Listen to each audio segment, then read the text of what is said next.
Ladies and gentlemen, welcome to Hero Movie Podcast, your greatest source for superhero movie discussion in the multiverse. I am your host, Adam Portrais, and I'm joined by Sean Koufax. There's a thing in the swamp. And we are swamping in our things, everybody. This week, Bruce Leslie is on assignment. He went over to, Ireland, right?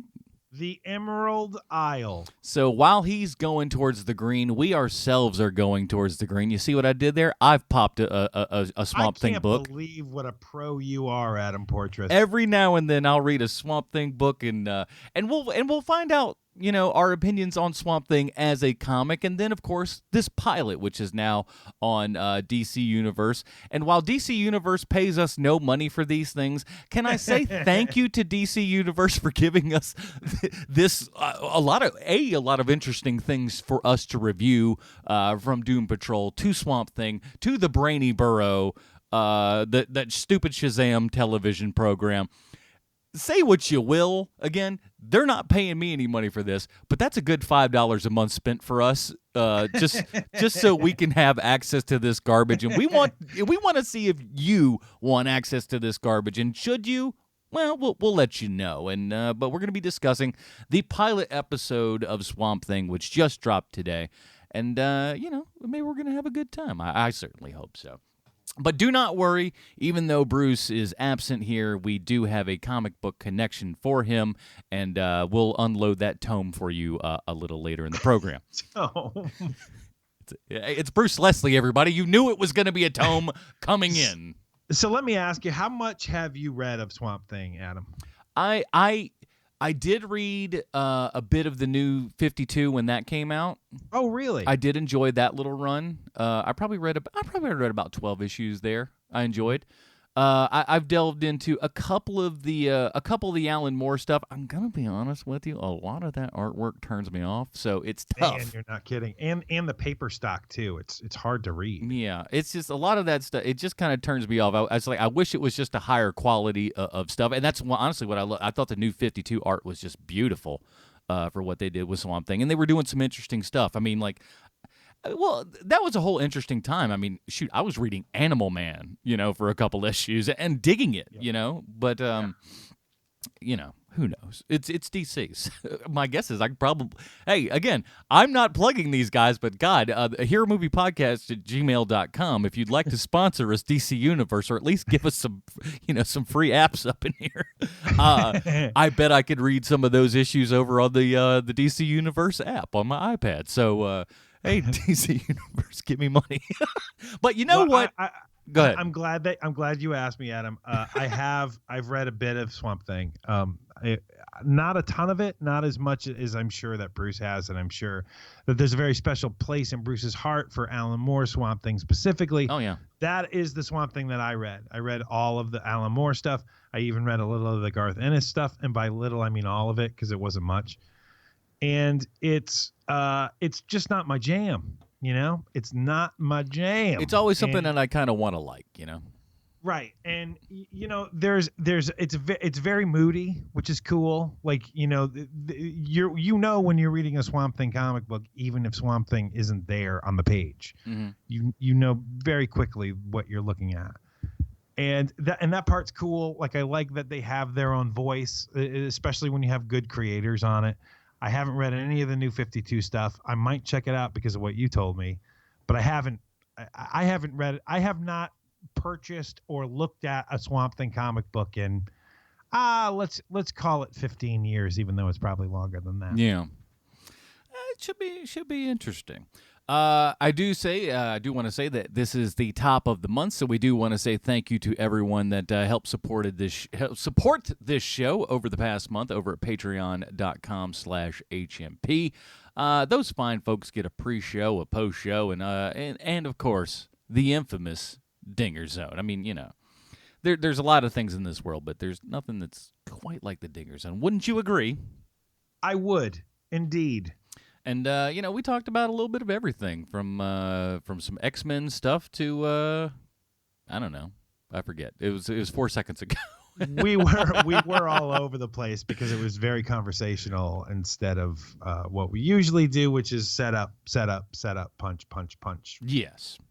It was nice. It was a nice change. I mean, not that we should change the format of Dinger's Zone. I think we need to keep that format, but it was nice to have a change of pace for once because Bruce was not there. So, we had to be a couple of chatty Cathys. Dynamics change when... Just two guys enjoying each other's company. Hey, everybody. Not being weird, just talking, hanging out, having a good time, talking superheroes. Not as weird as you'd think. You'd think it'd be weird, but you're not. But I think we got 43 people supporting us over at Patreon, so we do want to thank you guys for that and appreciate it very much so. So thank you. And if you'd like to help support the show, patreon.com/HMP. And if you don't have an HMP nickname, let us know, and we will take care of that. Yes, and absolutely. And I do want to say this too. If you can't afford to support on Patreon, we absolutely 1,000% understand. Do this. Just tell a friend. Tell a friend, review us on iTunes. That's all. You'll have to write down the name. Yes. People forget the second you tell them. I forget. Well, I'm in that same group, so I can't say nothing against that. What's the name of the show that I named? Hero Movie Podcast. That's the name of our show. Is that what we're talking about? Yeah. Okay. All right. So let's go ahead and get on into it. Bruce Leslie may be on assignment, but we've still got his comic book connection. So actually, let me hit my button first before I hit the other button. I normally don't have to hit 3 buttons to do this. Oh, my. Let's peer in on what Bruce has to say. I know I've talked about Swamp Thing at least once before. And not a whole lot's really changed about the muck monster since then. But not even once, not a single solitary time, have I had the chance to talk about Blue Devil. Well, friends, now is the Blue Devil's chance to shine.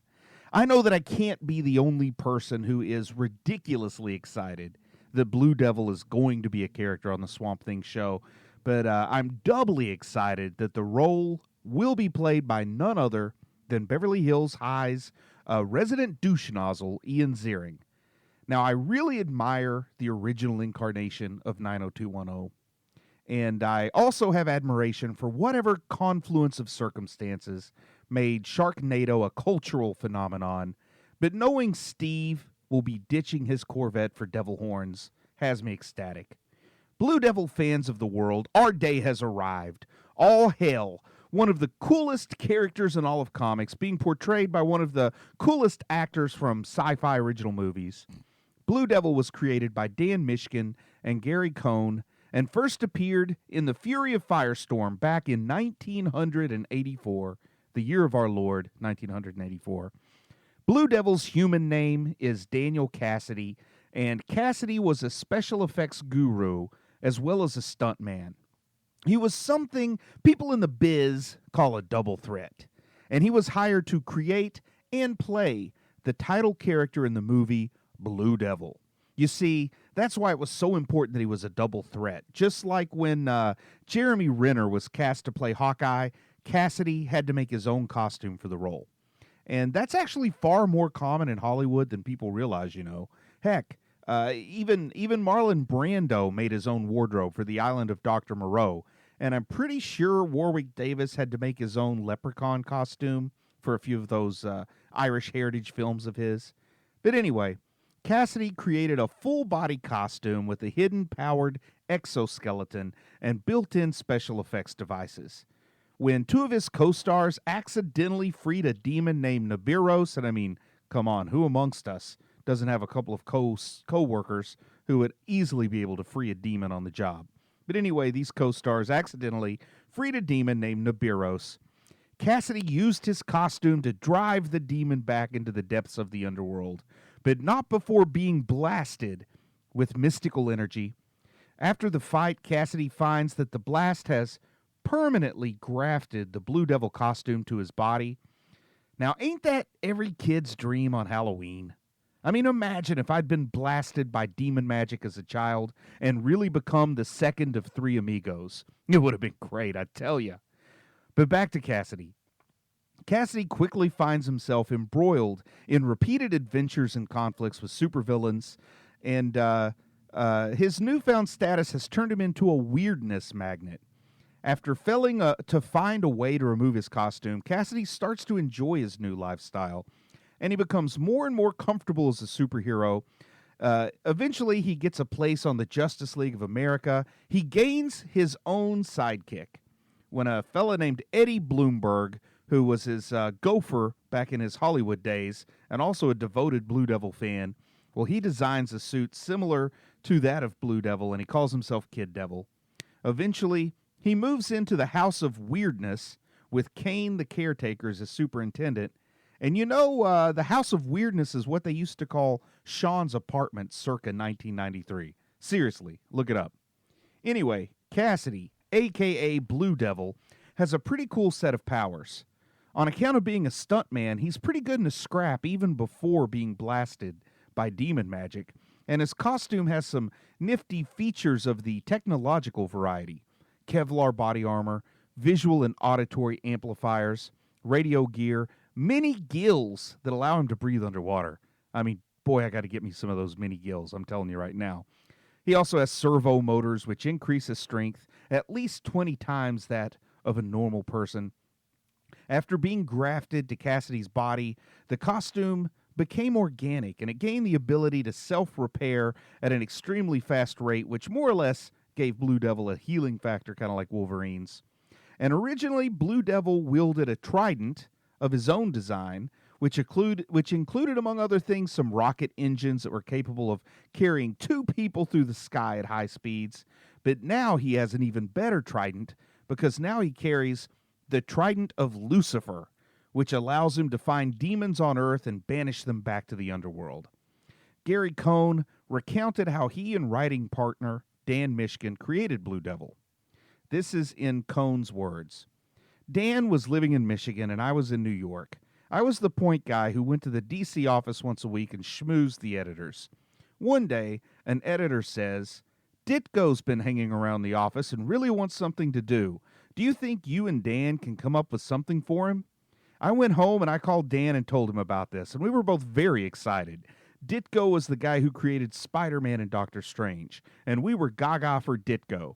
We decided to do something that takes something from every Marvel character we ever loved. Let's take Iron Man, the guy in the costume, The Thing, the tragedy of the guy stuck in a shape he didn't want, and a lighthearted, bouncy approach and a character who was going to move like Spider-Man. And we wanted something like the Green Goblin. How about Blue? Oh, sorry, it timed out because the screen. We called him that because Dan's wife is from North Carolina, and he was a Blue Devils fan.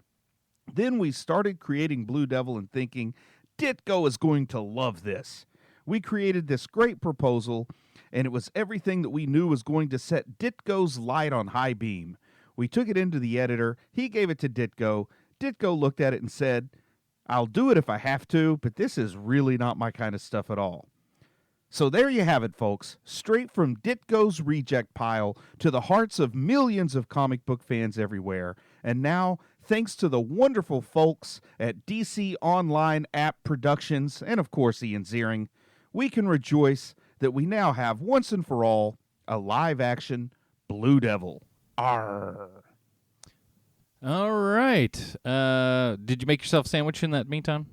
I could have, but I did not. I almost did. Here is the IMDb plot line for the Swamp Thing. Abby Arcane returns home to find Maris, Louisiana. Is that Maris? Marius, Louisiana, to investigate a deadly swamp-borne virus, only to discover the dark, terrifying mysteries of the swamp. Sean, it has befallen you for our fake trailer. What do you got? All right, everybody get ready. Here we go. Let's see if this works or not.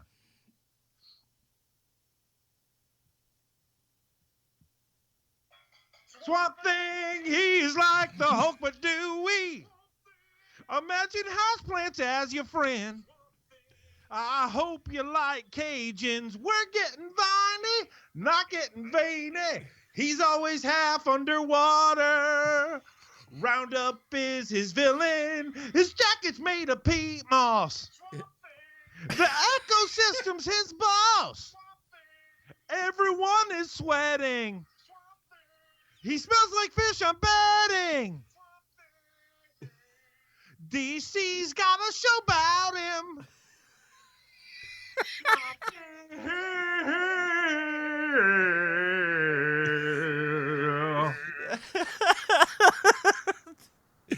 I think that's the uniquest one yet. Yes, without a doubt. And by unique, you mean terribly sung, and that was the point. Luckily, I could hear I could hear the backup vocals enough. It wasn't it wasn't as pronounced as it could be, but there's enough in there, and it almost makes it funnier that you can't quite hear him as good. It's going. Does he have backup singers? What is this? Oh, for sure I do. I paid an orchestra and I paid some backup singers. You know, listen, you make jobs, and that's important. I'm a creator. Hey, so I've got to start with this. Okay. I hate this show. This show is god awful. Like, maybe it's just a really bad pilot. These things happen. Oh my God, this pilot is so bad. I looked to see what the critical point was on this show, and everybody seems to like it. Like, the nerdy nerds like the show. I hate it, and here's my main problem with it: no less than 3 different times in an hour does someone say how great the main character is at her job. 3 different times, just to remind you, oh no, she's good. She's also the main character. We assume she's good. I hate it. I hate everything about this show. I know that it's supposed to be horror. It's not scary. It's a little gross, but it's kind of weird that it looks like claymation. The way the vines are, like this. I get that there's going to be people who love this show. I understand that, and that's cool, and I'm glad it exists. And I'm especially glad that it's a totally different type of show. But this show is straight up hot garbage to me. I hate it.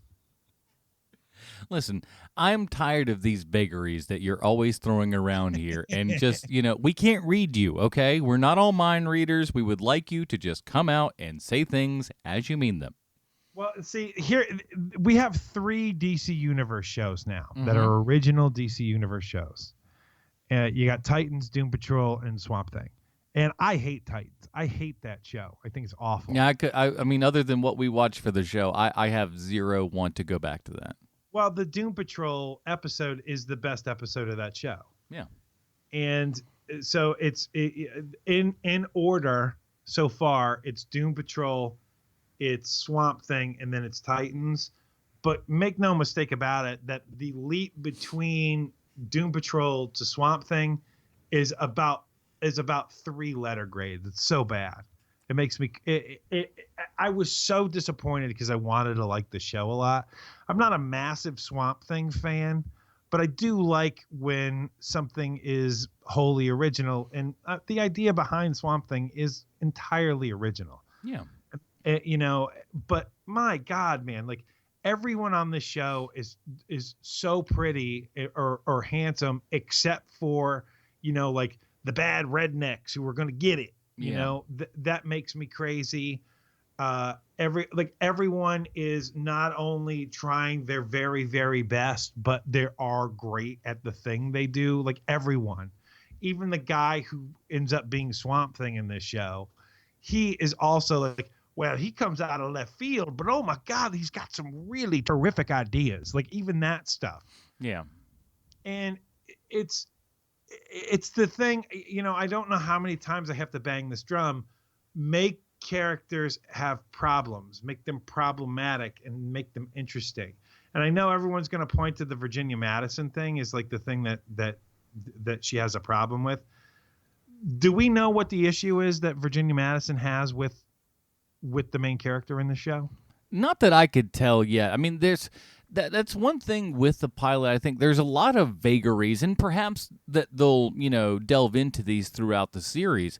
But it just seems like there's a lot of just super generic sort of vague talk about stuff, and we're supposed to either know what's going on or infer what's going on, or again, maybe we'll find out later.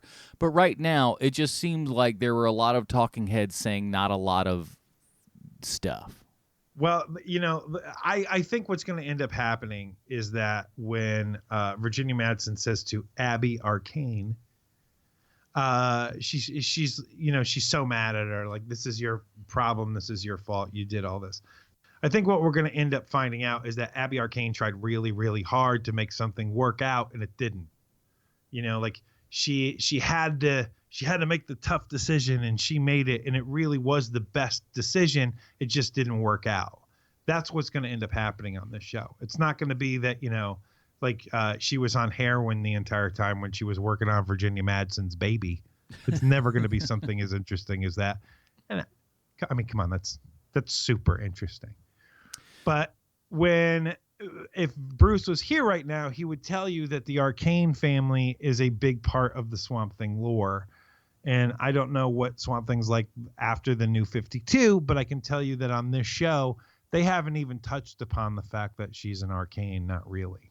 No, they haven't delved into that much. It feels like, again, that's something that may come across the line at some point. One would hope, at least. Right. But this show is kind of brought to us, really, one of the main kind of guys behind this is Len Wiseman. Now, maybe a lot of people might not quite know that name, but I'm sure you've seen it, or at least are knowledgeable of a lot of the guy's work. He did Underworld Evolution. He also did the fourth Die Hard movie, Live Free or Die Hard. I forget which one that is. Oh, that's him, really? Oh, yeah. Live Free or Die Hard. He did the Total Recall remake, and he's done a lot of TV, which is garbage. It's not very good. Awful. I was bored by it at a laundromat one day. I was just like, oh, I know this is bad, but like the sound's not on. I'm just looking at it going, okay, this is where we are in the Total Recall. This is bad. I'm not even hearing it. And I know this is bad inside of a laundromat. I knew this is bad. No one even gets their ass to Mars in that reboot. It's weird.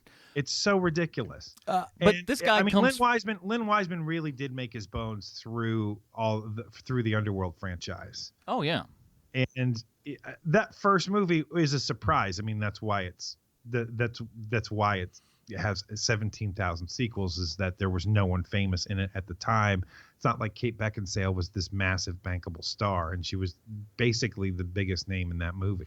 And now she's having to, resort to date Pete Davidson in order to get her Amazon show a little bit of press on the air. You don't think that I would know what you was doing, Kate Beckinsale? I know exactly what you was doing. Oh, you just happen to be dating Pete Davidson when your new Amazon show comes on. Oh, shocking. Yeah, that poor lady.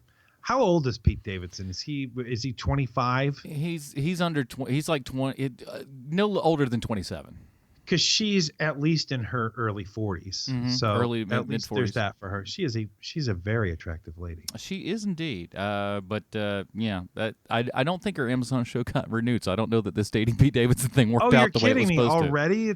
It's already done after one and out, and Amazon seems to kind of hang on to stuff for a year too late. I feel like sad. I heard that at least. I could be wrong, but I feel like I heard that at some point. Wow, that's crazy. But yeah. He's got Len Wiseman, the guy who created this thing. He has got a lot of credits under his belt. He started out as a music video director, doing a lot of Megadeth, which is funny. Hey, let me tell you, when Dave Mustaine comes knocking at your door, you answer, baby. I don't disagree, but he does Megadeth, and then he switches it up, goes from Megadeth to Rufus Wainwright. Okay, a bit of a jump, but all right. and then he directs. Yeah, because he wrote the story for Underworld, and he also directed it, and then the sequel, and then the Die Hard movie, and then there's like the weird stuff, like he directs an episode of Hawaii Five-0, and does Total Recall, which is straight garbage, and Sleepy Hollow, which is straight garbage, but this isn't his first foray into superheroes, because he also, or at least comic book property, because he also worked on Lucifer. He directed an episode of Lucifer, which got like what 3 seasons that's on Fox and another season someplace else. Which is so funny because it's one of those shows that they literally make a joke of on the TV show 30 Rock, where God is a private detective. It's just so ridiculous. And then he's on The Gifted as well. He did an episode of The Gifted, which is the wink X-Men show. Wink. It's as X-Men as we can get without that. That got like at least 2 seasons. So yeah. So it's not doing. He works on properties that you best case scenario come out of, and you say to yourself, you know what? I thought I would be grossly offended by that, and I was only slightly offended by that. It's like that was not half bad. Wasn't half good, but wasn't half bad. Right. Exactly. And so when it comes to something like a property like Swamp Thing that really does need someone who has, man, I can't believe I'm about to use this term, but vision. Wait, you could have said je ne sais quoi, so. Well, vision. And Swamp Thing really does need it. You need to know exactly what you're going for with this property because it is so weird. It is, and it's very specific too. If mishandled, you're doing a knockoff Hulk show. Mm-hmm. And that is not what this character is. This character is far, far more thoughtful.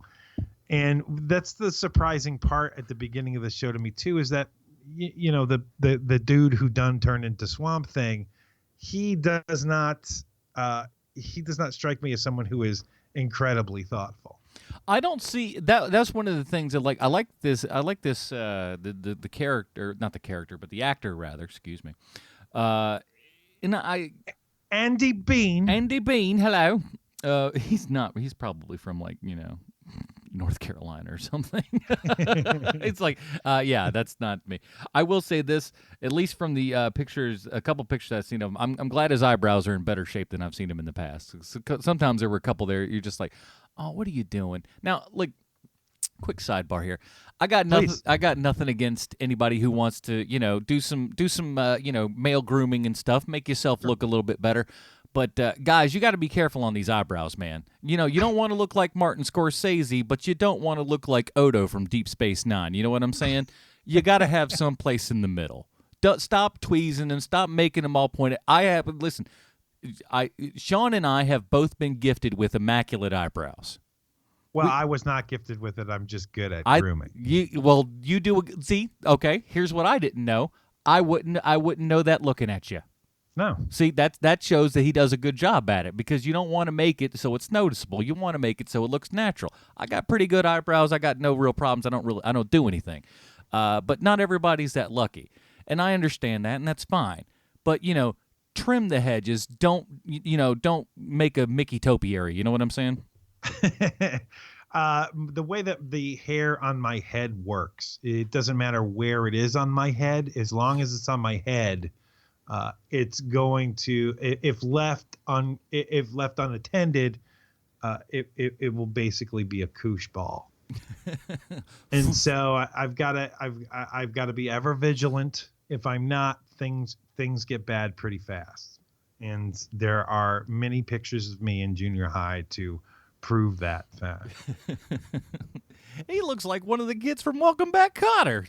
Oh my God, that sort of young child is the hairiest kid I've ever seen in my life. Is he one of those Mexican wolf babies? I saw him on the cover of World News and Report. Andy Bean, by the way, from Texas. Texas. I knew he wasn't quite. I knew he wasn't Scottish. And not to get off to. No, it's my turn to go off on a tangent. Please. There was a time where if somebody were to say to me, how you feel about Texas, I would have said, boy, I sure hope that they secede from the Union, but we still get to keep Austin. And now I say they can just secede from the Union. Austin is fine, but I'm willing to give that up in order for Texas not to be part of the United States anymore. So, guys, if you want us to secede, you have my thumbs up, please. Well, and Austin's just becoming, San Francisco too. I hear in the last couple of years things have really gone downhill, and it's It's not the shining beacon that it once was for Texas. Oh, that stinks, man. So No, it literally does stink because homeless people are pooping everywhere. Oh no, that's no good. Yeah. Take care of your poop. But yeah, San Francisco, they actually have an app out for the people that live around the thing called Schnapp Crap. I kid you. Oh wow. This is a real thing where as a citizen of San Francisco, Oakland area, anything like that, you can if you see what the heck's wrong with me? If you see some feces if you see a feces on the side of the road, if you see feces, you take a picture of it, tell it where it is, and then city people or whatever come and clean it up. Oh my God, we're living in the end of days. That is that right? If that's the world you live in, to just go like, this is so much of a problem, we need to develop an app. Then you've got problems. You've got problems where you are, and Austin, from what I understand, is inching towards that ever so quickly. And people are all going there because of taxes and stuff like that. It's a lot cheaper than it is in California, so that's where they're going. But they're bringing across all their bad ideas. It's the idea of immigration. You should leave all your garbage ideas where you came from. Bring only the good stuff here. And apparently, they're not heeding to that creed. So this thing takes place in Louisiana. Do you buy the Louisiana? It was filmed in Wilmington, North Carolina. And I gotta say, whoever is leasing the fog machine, whoo, boy, have you got yourself a windfall of money. Well, that goes double because this is the second DC show where they want some atmosphere. Because Doom Patrol, it doesn't matter where you are at Doom Patrol, they're hitting that fog machine. I want this place to look like a Tony Scott movie. I don't care that we're in a hospital. You hit that fog machine. Something needs to be in there they can't barely see. And but look, it's fine enough, and this thing does kind of start off very horror movie-esque. They're going around there in the swamp, and these guys, they get kind of chomped up or whatever. But I think you're absolutely right. And the thing that I heard about this a lot before watching it is, yeah, there's some good buzz on it and stuff. And one of the words that I heard people going around was like, "Oh man, this is so gory," and like, how do they get away with this? And I'm watching, and I'm going, "What are you talking about?" Well, not to do what thing that didn't do this TV show any favors is that we just came from seeing Brightburn, which is one of the goriest things I've ever seen in my life. You know, the gore in that movie is so specifically like horrifying with the jaw. Good proper, gore, yeah. Yeah, and then so when we now go to see this episode of Swamp Thing, where the same animation style of your Rudolph the Red-Nosed Reindeer Christmas special is how they're doing the root system here. It really does take away from the show, in my opinion. It's like watching something in the past. I mean, quite honestly. And it was really cool when Swamp Thing sang "There's Always Tomorrow." Big fan of that.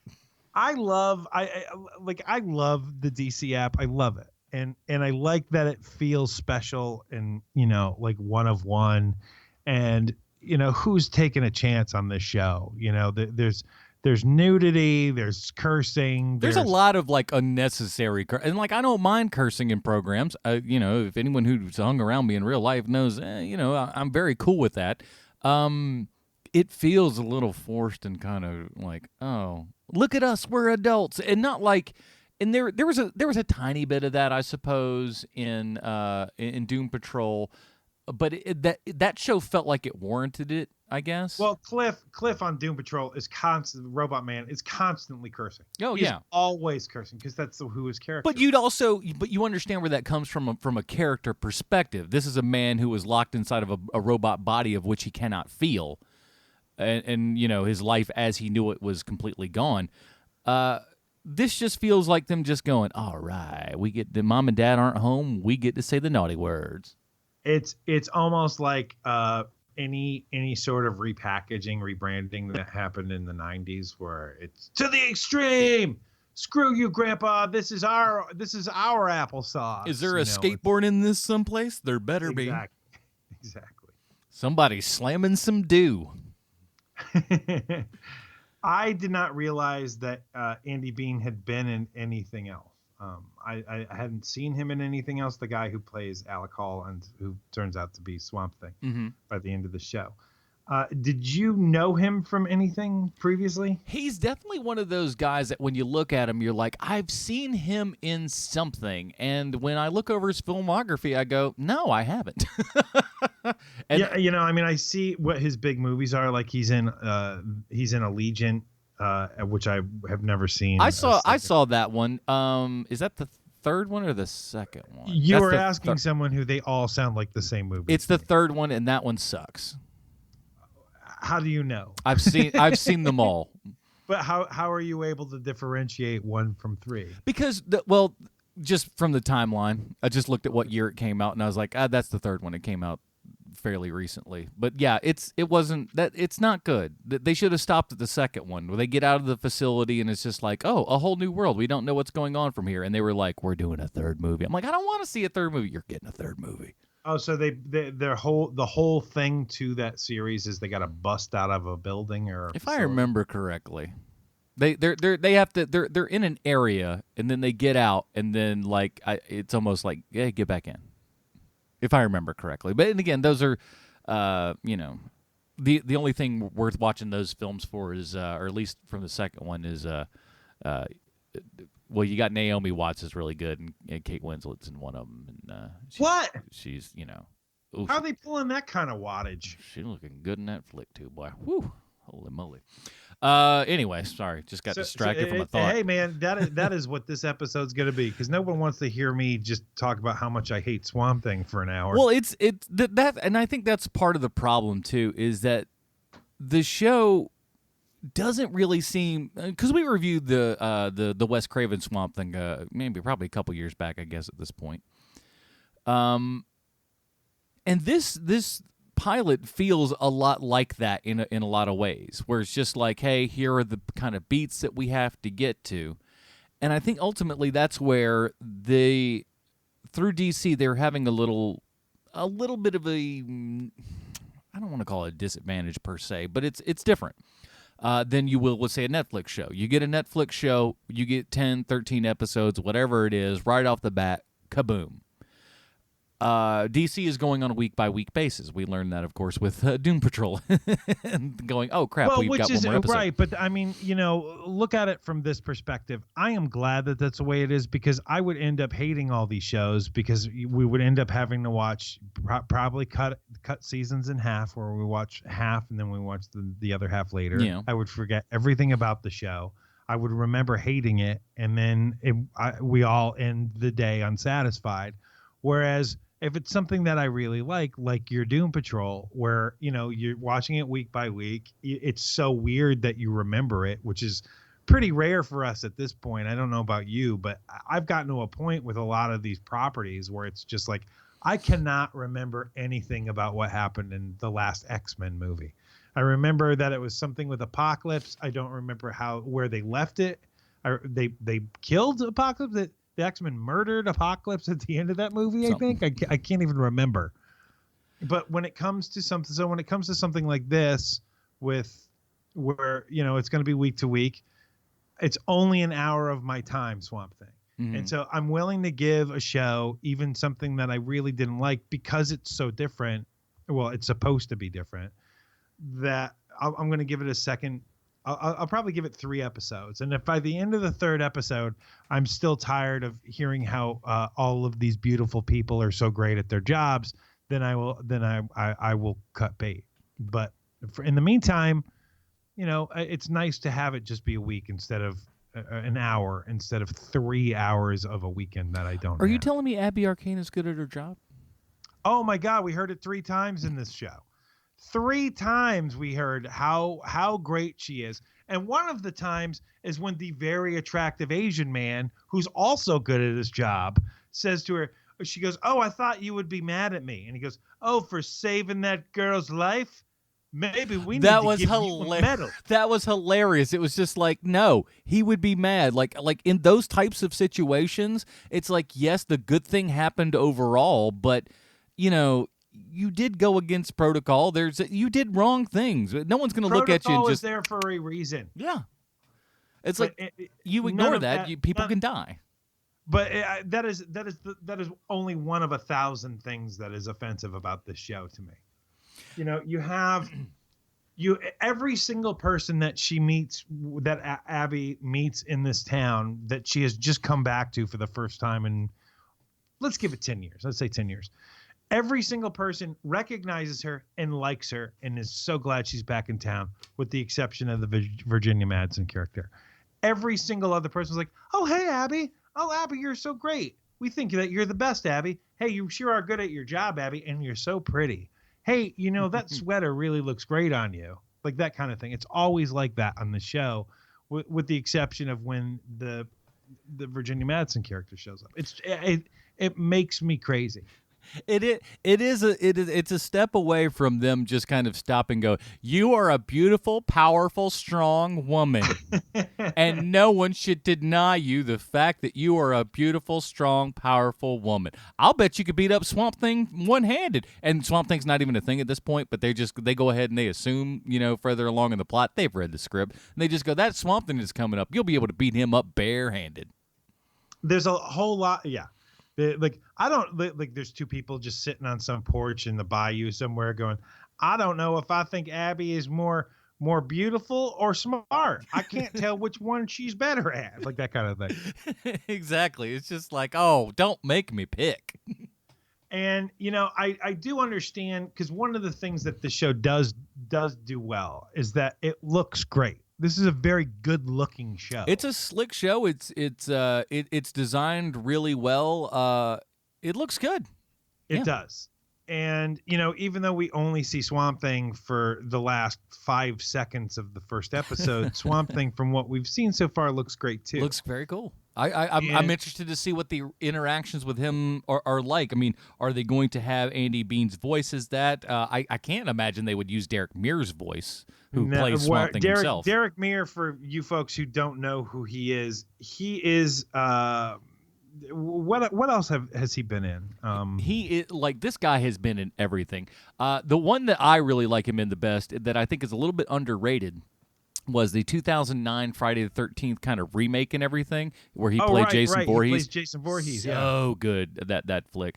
But he's been in everything. We talked about Predators. No, Predators. The movie Predators. Oh, Predators is good. Movie. Yeah, actually, that's the Rodriguez produced one, isn't it? And that's like a sneaky good movie, like fun and cool and a different idea. And you know, this time the humans are on their planet. Like that part, like I'm making fun of it by saying it like that, but that movie is fun and like a good hour and a half, 2 hour movie where you're just like, oh, hey, that was fun after you're done watching it. Whereas the last Predator movie it's so ridiculous and charisma free and just so bad. I look at that and I just go, I don't know where the money went.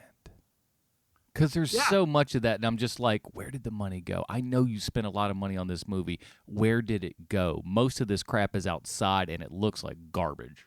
It's got to be Shane Black. It had to have gone to Shane Black. Yeah, I don't know. He was in Alita Battle Angel earlier this year. Right. Yeah, I'm looking through his filmography right now. The guy's been in just a crap load of stuff. But when you want a big gigantic man, that's where you go to. You go to him, and usually, sorry, Derek, we're covering up his mug. Yeah, and as they should. He looks like he ain't Matt Damon. Or if Matt Damon got into a mad nuclear fire accident, we might be like Derek Mears. Almost completely hairless, but he's also from Bakersfield, California, because I thought he was from Sweden or something, but he's from Bakersfield, California, which is basically like being from Alabama. Yeah, nothing you can do about it. No. You just kind of got to live with it. Alabama people are going, what the hell, man? Hey, why us? You know Alabama. You know. How about you work on them laws, Alabama? I just wanted to work on their barbecue. That's right. You don't have any barbecue, Alabama, because you suck. I don't know. Have you looked through the cast? Have you looked through the cast of this show for the season here? Not much. Because I'm looking through it now. There's some very interesting people that are about to come up. Like Jennifer Beals is on this show. She's usually doing something interesting and great on whatever show she's on. I love I love her. I think she's pretty great. And also, we'll be talking about her later, but Adrienne Barbeau is on this show eventually also. And I don't want to talk too much about her because we'll be talking about her later. But isn't it great that Bruce did the whole the Blue Devil thing? And according to this, Blue Devil 2 episodes out of 10. I don't know anything about Blue Devil. Blue Devil no is one of those characters to me that sound like something from the early 80s that is in that Booster Gold, where it's just like, man, who cares? you put that under the category of crap Bruce likes for God knows why. We'll file that under his blob love. Exactly. It's just like, no, there's no real reason any human being should enjoy the blob that much. I mean, you can like the blob, that's certainly fine, but to that level, you gotta start looking to call the authorities at some point. Also, what I noticed, one of the things about the show is that the little girl on the show, her character's last name is Caudill. Mm-hmm. I think that you can't name a character Caudill anymore thanks to It's Always Sunny in Philadelphia. Well, that's they Boyle. have that name covered. You can't continue using that because there was a smile was put in my face when I saw that the little girl's name was Susie Caudill. I started laughing. Yeah, if she starts drinking milk, we know that something's up. That's when you know things are bad. I always love how that family just looks like just the most unwashed. Just you could like walk up to them and like if you like drug a finger down on them, you'd have like some film on your finger. Yeah, it's true. You'd be like, "Ugh, this is just. Can someone have a rag I can wipe this off with? This is disgusting." Take a shower, you animals. Which, by the way, speaking of showers, I want to talk about this because this is a type of show that I would never want to work on, and I'll tell you why. All I'm seeing is night shoots and rain and wet and just misery. I am quite sure that this was a miserable TV show to work on. There's so much water. There's so much just junk going on. I cannot imagine this being fun. Because you just go home every night just soaked to the bone. You're like, I don't even know that yesterday's shoes are dried out that I could wear them today. You're going to be wearing hip waders. Ugh, good luck to these guys. But they went from 13 episodes down to 10. Do you think that, has any bearing on what they're doing? But now, I say that. But at the same time, too, we all admit that a lot of these shows could tend to do with a couple less episodes, and we might get a better program on account of it. So what are your thoughts there? I think they need to do that with all of these shows. I think 13 episodes is far too much. I think 15 episodes is far too much. I think you have enough, like 10 is the jam. But I do understand that if what they're going for is just what I thought that Netflix should do, which is or even the CW, where you release your show, where okay, it's Flash. Let's take the CW. It's Flash season. Then they go from that to Legends of Tomorrow. It's Legends of Tomorrow season, where you have okay, it's Thursday night. That is when the superhero TV show is going to be on, and it just changes up from quarter to quarter, basically. Right. And I think that is what DC's model is here. Because when you look at, Titans came out at the end of last year, and then it moved from that to Doom Patrol to Swamp Thing, and then we get Swamp Girl. We get Stargirl starting in February. Swamp Girl. Swamp Girl. I'm telling you, in the world that we live in, we are a stone's throw away from Swamp Girl if you're not careful. It'll just be like, look, this last Swamp Thing didn't happen. It didn't kick off really well. Hear me out. What if we make Swamp Thing a lady? And then watch that go through the roof, and then DC's like, oh, crap, we have to change. We have to change all of Swamp Thing in the comics on account of this show being the most popular thing ever because we made Swamp Thing a lady. Yeah, like they did with Green Arrow, where like now he's just Arrow. Yeah, because you know colors are stupid. Man, so dumb. Yeah, that was the problem with the character that you've had for 70 years is that green is in the front of his name. You're sitting down chomping cigars. This color thing's got to go. We're sick of it. Blue Beetle? Who likes that? He's just called Beetle now. Shut up. So I'm looking through Crystal Reed, who is the actress who plays Abby Arcane. Sounds like a fake name. Is it a fake name? Did she make? Is that a studio name? I have no idea. And then again, these days people name their kids a lot of crazy stuff, so I can't say. Yeah, I mean, her family's not doing her any favors by calling her Crystal. I mean, no one chooses Crystal to be their name. I don't think at this point now, right? Not these days. There's some pretty negative connotations. It's basically like every Tiffany you meet. Hey, never everybody, wants to be Crystal to the stage. Sorry, exactly. But it's true. Exactly. It's true. We've all seen it. These things but I'm looking through her filmography here, and she's basically day playing on a lot of these shows where she's one episode now on stuff like CSI and Rizzoli and Isles. Adam, I got a question for you. Are you more of a Rizzoli or an Isles? At first, the first season, I was very Rizzoli, but I'm not gonna lie, I've kind of gone towards Isles at the end of season 2. It was just like, you know what, that's the way to go. Oh my God, I was gonna say the same thing about you. It's so good, right? Oh my God, we know each other so well. We're friends. We're friends. Mm-hmm. She's also in something called Jutopia, which I believe. What? Yep, it sure is. I have a great story about Jutopia. Okay. I do. It's great. So Jutopia was a stage play first. And I saw the stage play. And I happen to know like the guy who was second in command at this theater that I saw it at. And so after the show was over, we got great seats. And after the show was over, I'm talking to him and he's like, "Hey, do you want to meet the two guys?" And it's exactly what you think it is with a show called Jutopia. It is every single stereotype you've ever heard about Jewish people all in one place. But because the two guys who are performing it are both Jews, it's totally fine, which makes me crazy. Being a quarter Jew myself, it makes me insane. And so when, like, you're better than that. You don't need to do that at this point now. And so the guy who's like the second in command at this theater says, "Hey, you want to meet those guys?" And I was like, and I hated the show. So I was like, no, I don't know why I would do that. No. And he goes, "Because they're standing right behind you." Those pieces of garbage. Oh, hello. Hi.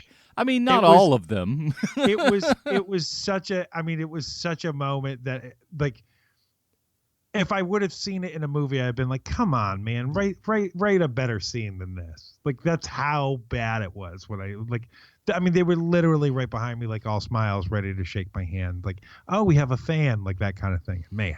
Well, and you also know how stupid and volatile and hard-headed Adam Portrais can be. So do I? Yeah. So you know that at me, I would just like my stupid instincts would kick in and just go double down on what you just said. Be like, don't like I know they're behind here. Like, just they'll respect you more if you just go like, "No, it's not good. I don't like it." That's not true. People don't. That's not true. Don't listen to that voice anymore, Mr. Portrais. I'm not saying that it's a smart thing to do. I'm just saying it's a thing where my brain would just go like, "Don't give in to that. Don't just kiss their butts because they're somebody that's doing something. Go in even harder."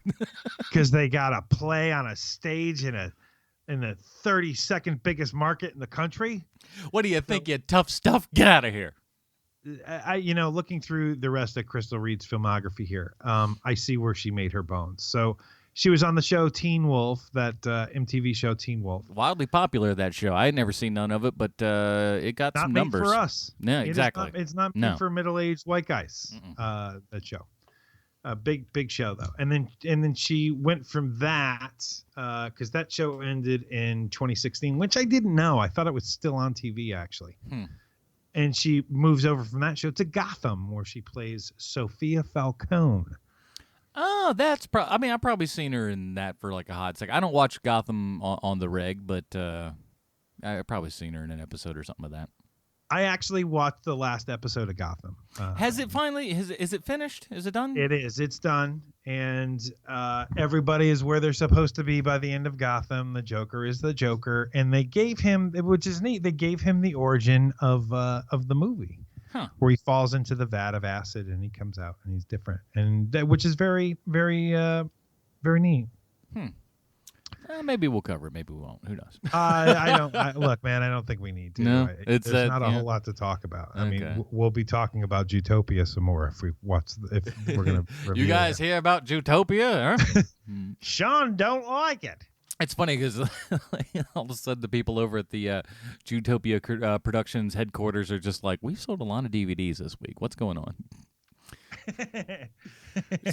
There's been some talk. The internet is a buzz. I do have to say I'm a little upset that it made it all the way to it's either a movie or a TV show. I can't tell. I think it was a movie from what it looked like. Man, that sucks. That is disappointing. Hey, everybody turns in a little. Everybody has turned in a paper in school they're not exactly proud of, but they had to meet a deadline because it's due Thursday. By George, you better have it in on Thursday. All right, so before we kind of wrap up our initial thoughts of this, though, I think people are I think they've got an idea. I'm just going to venture a guess. Sure. We do have to find out one very, very important program note here is how does this show connect to Sylvester Stallone? Thanks, Adam. I have a prepared statement. Adrienne Barbeau is in an upcoming episode of Swamp Thing, the TV show, which is a return. Huh? She ain't in these. No, this one. She's not in this one. No. Which is a return to the franchise for the lady who made $75 million for showing both boobs in the 1982 Swamp Thing movie. Oof. I understand that she's a good-looking lady to most people, and in 1982, there were plenty of people who wanted to see what that sort of thing looked like. I, however, was not one of those people because Adrienne Barbeau looked exactly like one of my mom's best friends. Her name happened to be Rosemary, and Rosemary looked so much like Adrienne Barbeau that when I first saw her in an episode of Quincy, the TV show Quincy, I thought it was my mom's friend. And I asked her what Jack Klugman was like in real life. True story. Before our creepier, say what? What's Jack Klugman like? What a great thing to be like. Who is this kid? What is? Well, I did put some English on that joke. It's a little. What I actually asked her was, so did you meet Quincy? That's what I asked. That's great. To be 100% truthful. It's like who? Now, before our creepier HMPers start letting their minds wander to titillation, please keep in mind that a woman in her mid-30s seems like an old Indian medicine lady to an 8-year-old boy. It's true. She was the go-to lady in the 80s, Adrienne Barbeau, when you needed a believable ball-busting ex-wife or a mean-spirited, screaming harpy. But lately, she's transitioned into the smart lady who's seen it all in the last few years, and maybe that's not a bad thing. She's done a lot of voiceover work in the last 20 years, and in 1995, she played the voice of Central in the movie Judge Dredd, starring everyone's first choice to take over the Indiana Jones franchise, Sylvester Stallone. And there you have it, HMPers. This week's Stallone connection is Adrienne Barbeau. Thank you. I'm Sean Koufax. Thank you. Barbeau. All right. Here's the thing. After this initial episode and everything, we're not going to give a Robin rating as this is not the entire season. Maybe we'll watch a couple episodes, and hopefully that will spur us on to continue the season.